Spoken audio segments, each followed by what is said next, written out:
wrap around the week. This week in Frisco, in our new segment, it's not that new. We'll talk about the two happenings on Saturday, right? Yeah. So Saturday we had. I didn't know this was a thing. Apparently, so MLS and Liga MX apparently are going to do this going forward. Campione de Campiones Cup. Yeah. Champion de Campion. Whatever. I don't know. It's champion v champion, but it's the second division. Although MLS and there's a trophy for this though. Yeah, but MLS Next Pro is not the second division, so it's weird. So our third division are playing their second division for a cup. Sure, we'll go ahead and rock with that. So yeah, and then there was obviously we'll just make a notation of this. FC Dallas U23 play in the league for clubs, which is a league for clubs. I was there for the semis for this. They lost to Napa Valley 18 something. I don't know what the year is. I don't know if the year even makes sense. 1839. It's the year it was founded, basically. Okay. That club is actually currently owned by our good friend Michael Hitchcock. So he and his buddies were over there chanting and playing the drums on an old bucket, and they had some plastic cups with some things in them that I had no idea what they were, nor did I ask. Yeah, lots. It was hot. Stay hydrated. But that was the late game of the two games, and the first game was pretty exciting too. They ran a full 90 with I think 4 or 5 hydration breaks, and then went into added extra time. So that game ran almost 2 hours and 45 minutes. That first game. So the Dallas game started very, very, very late. But those exciting games. The first game was very exciting. It was a 3-2 final, I believe. Met Oval Academy. Shout out the kids from Queens. Yeah, what up? Queens get the money. Queens get the money, and you know what they say, right? It's like chess, baby. Queens over everything. And they went on to eventually win, and they beat Napa in penalties. I believe it was 3-2 penalties as well. It was, yeah. This was a lot of fun to watch, though. This was, young kids. While this is a U23 league, they are a lot of 18, 19, 20-year-old kids, especially this time of year, because these are kids that have started to go back to college and all their stuff that's going on. So none of these teams are really playing with a full roster, but they balled out, and it was a lot of fun to watch. So if you're near one of these next season, whether it be regular game or playoff or part of this bracket or something else, check it out. It was all free. It was at Toyota Soccer Center out on the Field 4, which is the grass field out there, and so it's hot, but it was a good time. No, for sure. Didn't make it to any of those, unfortunately. Weekdays are not great for me, but I heard the turnout was pretty good. The league for clubs, again, is a thing. I don't know why it exists, but I'm glad, anything that gives these kids, I mean, again, I use the word kids loosely, opportunity to play. These were definitely kids, man. These are young kids that were playing, man. This was like I said, 18, 19 was like the average age of this team, it looked like. For sure. Yeah, and then it was when it was won, the final was won by Met Oval Academy, with a result over Napa Valley. So congrats to those guys. Congrats to North Texas for winning another plastic trophy. I don't know. I don't know which. They've got more trophies than the first club.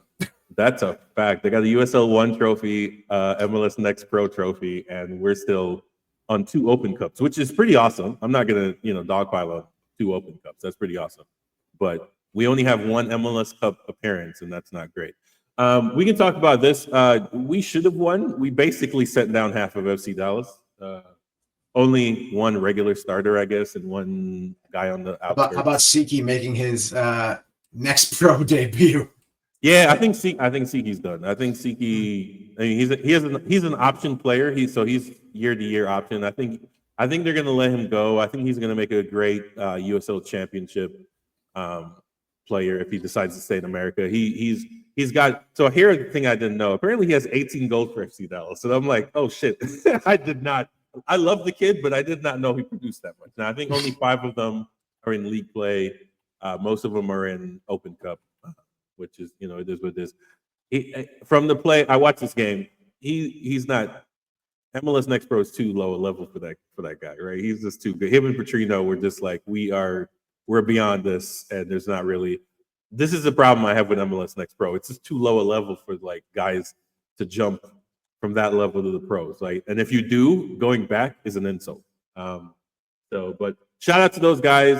Tariq Scott got a goal. I'm really rooting for that guy mostly because he's got Jamaican heritage, so I'm always rooting for that guy. And then Siki, I hope he gets minutes, but at this point in the position in the formation FC Dallas is playing, I don't see him getting any minutes.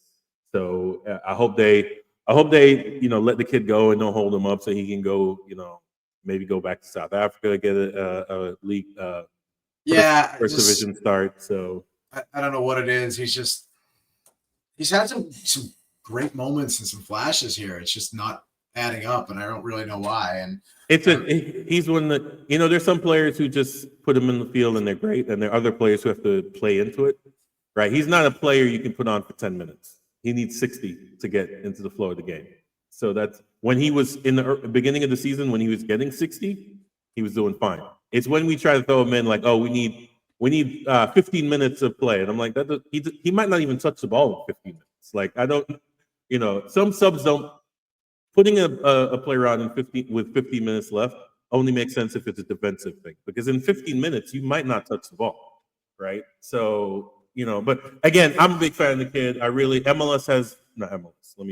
FC Dallas does not usually hold up transfers, so I hope they don't hold him up, and he got his green card, so he's technically a domestic player in MLS circles. So he might go and do what Sealy did and find a spot somewhere else in MLS and get some regular minutes. But if he ends up going to the championship squad, I think that'd be pretty awesome for that kid. So, but yeah, this is the. I do wish him all the best because, like I said, he's a great dude, and he's just not fitting with this.